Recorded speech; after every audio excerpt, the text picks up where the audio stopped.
Welcome to PNV. గిరిజనులపై దాడి జరిగి 29 రోజులైన case నమోదు చేయని వెంకటగిరి పోలీసులు. తిరుపతి జిల్లా యానాది సంక్షేమ సంఘం జిల్లా అధ్యక్షులు తలపల చెంచు మల్లికార్జునరావు విమర్శ. వెంకటగిరి పోలీసుల తీరు చూస్తుంటే గిరిజనులకు ఈ రాష్ట్రంలో రక్షణ ఉందా? వెంకటగిరి పోలీస్ స్టేషన్లో గిరిజనులకు సంబంధించిన కేసులు తీసుకుంటారా లేదా అనే అనుమానం కలుగుతోంది. ఎస్సీ/ఎస్టీ అట్రాసిటీ చట్ట ప్రకారం 24 గంటలు కేసు నమోదు చేయాల్సిన పోలీసులు 29 రోజులు గడిచినా కేసు నమోదు చేయకుండా కాలయాపన చేయడం దారుణం, అమానుషం, క్షమించరాని నిర్లక్ష్యమని తిరుపతి జిల్లా యానాది సంక్షేమ సంఘం జిల్లా అధ్యక్షుడు కలపల చెంచు మల్లికార్జునరావు తెలిపారు. స్థానిక ఈఎస్ఎస్ డిగ్రీ కళాశాల ఎదురుగా డాక్టర్ బిఆర్ అంబేద్కర్ విగ్రహం వద్ద బాధితులతో కలిసి మీడియా సమావేశం నిర్వహించారు. ఈ సందర్భంగా ఆయన మాట్లాడుతూ ఎస్సీ/ఎస్టీ అట్రాసిటీ కేసు 24 గంటలు నమోదు చేయాల్సి ఉండగా 29 రోజులైన చర్యలు శూన్యం. గిరిజన యానాదులపై దాడి, గిరిజన నిందితులను అరెస్ట్ చేయని వెంకటగిరి పోలీసులు. కుల దూషణలు, దాడులు, బెదిరింపులపై పోలీసుల మౌనం తీవ్ర అనుమానాలకు తావు. పేద గిరిజనులకు న్యాయం చేయడంలో పూర్తిగా విఫలమైన పోలీసు వ్యవస్థ. రెక్కాడితే కానీ డొక్కాడని బాధితులను ప్రతిరోజు పోలీస్ స్టేషన్ చుట్టూ తిప్పిస్తున్నారని యానాదుల సంక్షేమ సంఘం ఆగ్రహం. నిందితులకు పోలీసుల అండదండలు ఉన్నాయా అంటూ ప్రశ్నించిన యానాదుల సంఘం. గిరిజనుల ప్రాణ భద్రతకే ముప్పు ఏర్పడిందని ఆందోళన. దాడి చేసిన వారిపై వెంటనే ఎస్సీ/ఎస్టీ అట్రాసిటీ కేసు నమోదు చేయాలని డిమాండ్. నిర్లక్ష్యం ప్రదర్శిస్తున్న వెంకటగిరి ఎస్ఐపై శాఖాపరమైన చర్యలు తీసుకోవాలని డిమాండ్ చేశారు. న్యాయం జరగకపోతే పెద్ద ఎత్తున ఆందోళన చేపడతామని యానాదుల సంక్షేమ సంఘం హెచ్చరిక. దాడి గిరిజనులపైన దాడి, గిరిజనులపైన దాడి, పోలీసుల దండ వైఖరి, పోలీసుల దండ వైఖరి, పోలీసుల దండ వైఖరి, పోలీసుల దండ వైఖరి, పోలీసుల దండ వైఖరి, పోలీసుల దండ వైఖరి. సిగ్గో సిగ్గో గిరిజనులపై దాడి చేయడం, సిగ్గో సిగ్గో గిరిజనులపై దాడి చేయడం, సిగ్గో సిగ్గో గిరిజనులపై దాడి చేయడం, సిగ్గో సిగ్గో గిరిజనులపై దాడి చేయడం.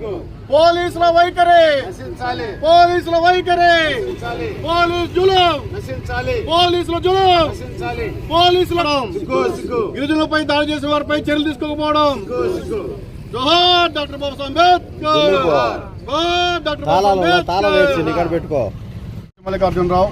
నేను యానాదుల సంక్షేమ సంఘం తిరుపతి జిల్లా అధ్యక్షుడిగా ఉన్నాను.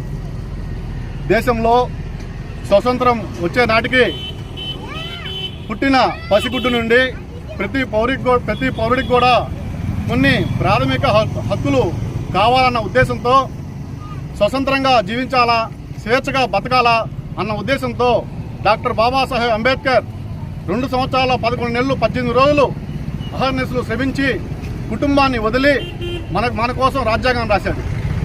కానీ ఈ రోజున మన వెంకటగిరి సర్కిల్ పరిధిలో ఏం జరుగుతుందంటే మా గిరిజన హక్కులను కాలరాస్తున్నారు.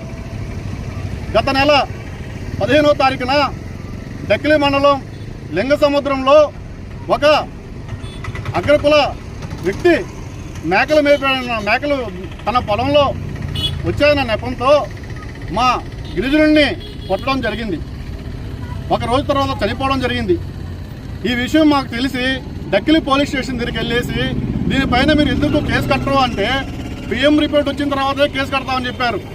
అయ్యా, పిఎం రిపోర్ట్ వచ్చేదానికి 4 నెలలు పడుతుంది, మీరు ఎస్సీ/ఎస్టీ దానికి ఆర్డర్ అవుతుంది కదా, కొట్టింది నిజమే కదా, మరి ఎందుకు మీరు చేయరు అంటే మీరు చెప్పాలా మాకని చెప్పేసి మాపైకి తిరిగారు. తర్వాత మేము మా పేద జనాల్ని బాధితులందరినీ తీసుకొని ఎస్పీ గారి దగ్గరికి వెళ్ళాం. ఎస్పీ గారి దగ్గరికి వెళ్ళి ఎస్పీ గారు చెప్తే ఇది ఎందుకు ఎస్సీ/ఎస్టీ ఆర్డర్ కాదు, మీకు జరిగింది అన్యాయం కదా అని చెప్పి డిఎస్పీ గారు చెప్పారు. మీరు డిఎస్పీ గారికి కలవని చెప్పారు. అక్కడి నుంచి డిఎస్పీ గారికి కలిసాం, ఆ నుంచి సిఐ గారిని కలిసాం. రాత్రి 11 గంటలకు కేసు పెట్టించాం. 2 రోజుల తర్వాత కే ఉప్పరపల్లి, వెంకటగిరి మండలం కే ఉప్పరపల్లిలో ఎస్టీ కాలనీలో 20 కుటుంబాలు నివాసం ఉన్నాయి. 11 మంది బీసీ వడ్డీ కులానికి సంబంధించిన 11 మంది ఆ కాలనీకి వెళ్ళేసి ఆ కాలనీలో వాళ్ళందరినీ కొడతారు. ఆ కాలనీలో వాళ్ళందరినీ కొడతారు. కొట్టేదే కాక అది ఉదయం 7 గంటలకి స్టార్ట్ అయితే రాత్రి 7 గంటల వరకు కూడా ఈ కార్యక్రమం కొనసాగుతుంది. చీపురులతో కొడతారు, చెప్పులతో కొడతారు, మొహాన్ని ఇంగులు వస్తారు, ఇంట్లో సామాన్ అంతా బయటేస్తారు. ఎవరమ్మా మీరు ఎందుకు కొడతారు మమ్మల్ని అని అడుగుతా ఉంటే సామాన్ అంతా బయటేస్తారు. బయటేసి మేము కొన్నామమ్మా అని చెప్పేసి వీళ్ళకి ఏదైతే బిల్స్ ఉన్నాయో అవి చూపిస్తే వదిలేస్తారు. ఏంది ఇది? ఎక్కడున్నాం మనం? ఆ రోజు ఏదైతే బతుకు తీరు కోసం ఆటో నడుపుకునేదానికి ఆటో కొంటాడో వెంకటరాజు అనే అబ్బాయి, ఆ అబ్బాయి ఆటోని కూడా తీసుకొచ్చేస్తారు. పక్క రోజు చిన్నపరెడ్డిపల్లి ఎస్టీ కాలనీలో వీళ్ళ ఫర్నిచర్ ఉంటే ఒక ఆటో తీసుకెళ్లి ఆ ఫర్నిచర్ మొత్తం తీసుకొని వస్తుంటారు. ఆ వెంకటరత్నరాజు అనే అబ్బాయి, గిరిజన అబ్బాయి, ఆటో కట్టుపోయి ఎవరు మీరు మా సామాన్ ఎందుకు తీసుకెళ్తారని అడిగితే ఆ అబ్బాయి జోబీలో ఉన్న మొబైల్ ఫోను ఏటీఎం కూడా తీసుకుంటారు, బెదిరిస్తారు. ఈ విషయం ఎవరికి చెప్తే కేసు పెడితే మా మీద మిమ్మల్ని చంపేస్తాము, మీరు ఎక్కడైనా కనిపించినా కూడా మేము అంత చూస్తామని చెప్తారు. ఈ విషయం పైన 22వ తారీఖున మేము కంప్లైంట్ ఇస్తాం వెంకటగిరి పోలీస్ స్టేషన్లో. పోలీస్ స్టేషన్ మేము కంప్లైంట్ ఇస్తే ఇంతవరకు ఎస్ఐ కూడా ఆ సంఘటనా స్థలానికి వెళ్ళి వీళ్ళకి ఇంత అన్యాయం జరిగింది ఆ సంఘటనా స్థలానికి వెళ్ళి పరిశీలించిన దాఖలాలు లేవు. ఈ రోజుకి మేము కంప్లైంట్ ఇచ్చి 29 రోజులైంది. ఈ 29 రోజుల్లో ఎవరైతే బాధితులైన గిరిజనులు ఉన్నారో, యానాదులు ఉన్నారో అంతా పేదవాళ్ళు. పనికి వెళ్తే కానీ వాళ్ళకి పూట జరగదు. ప్రతిరోజు న్యాయం కోసం 10 మంది 5 మంది అలాగా పోలీస్ స్టేషన్కి 29 రోజులు తిరగతానే ఉన్నారు బాధితులు. ఇంతవరకు పోలీసులు ఎటువంటి స్పందన లేదు. అదేమంటే ఎవరైతే కొట్టారో వాళ్ళు మాత్రం ప్రశాంతంగా వారి ఇళ్లలో ఉన్నారు. వాళ్ళకి పోలీసులకి మధ్య ఈ లోపకారి ఒప్పందానికి కారణం ఏంటి? కొట్టే వాళ్ళు ఎవరు పంపించారు? కొట్టే వాళ్ళే వచ్చారన్న. ఆ 11 మంది బీసీ వదిలేకి సంబంధించి. వాళ్ళకి ఎలా తెలుసు వాళ్ళని పోయి కొట్టాలని చెప్పి? అది అంతకుముందు ఒక అబ్బాయి చనిపోయాడు, వాళ్ళ అబ్బాయి చనిపోయాడు. వాళ్ళ అబ్బాయి చనిపోతే దానికి ఎస్టీ కాలనీలో ఉన్న వీళ్ళ సిస్టర్కి కొంచెం అఫైర్ ఉందన్న ఉద్దేశంతో, వాళ్ళ అనుమానంతో ఆ అబ్బాయి వస్తువులను తీర్చాడు అన్న నెపంతో వాళ్ళు వచ్చి దౌర్జన్యం చేస్తారు. ఆ అబ్బాయి చనిపోయాడు. ఆ అబ్బాయి చనిపోయిన తర్వాత పోలీసులు విచారణ చేశారు.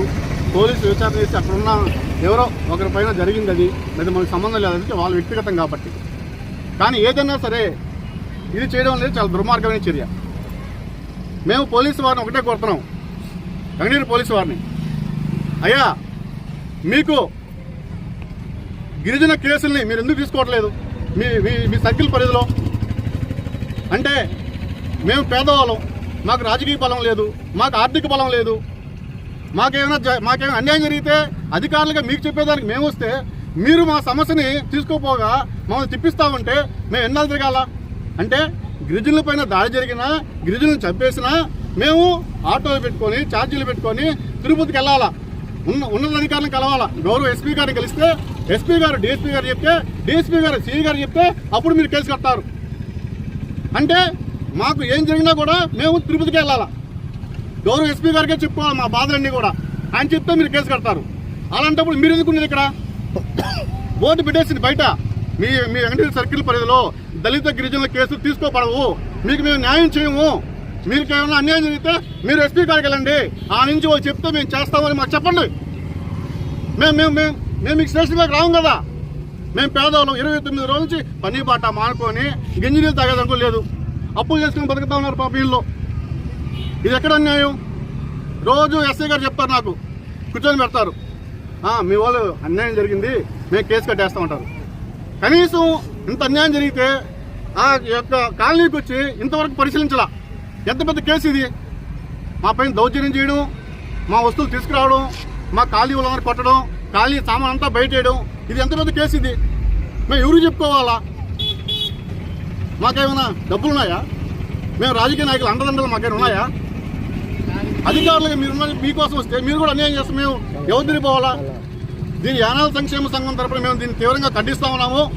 మేము ఒకటే తెలియజేస్తా ఉన్నాం, వెంకటగిరిలో ఎవరైతే ఎస్ఐ గారు ఉన్నారో వాళ్ళు మా యొక్క కేసుల్ని నిర్వీర్యం చేస్తున్నారు 29 రోజుల నుంచి. ఎక్కడా కూడా ఈ కేసుకు సంబంధించి ఆయన కాలనీని పోయి విచారించింది లేదు, పరిశీలించలేదు, బాధితులతో మాట్లాడింది లేదు, నిందితుల్ని పోలీస్ స్టేషన్ పిలిపించి వాళ్ళకి శిక్షించింది లేదు.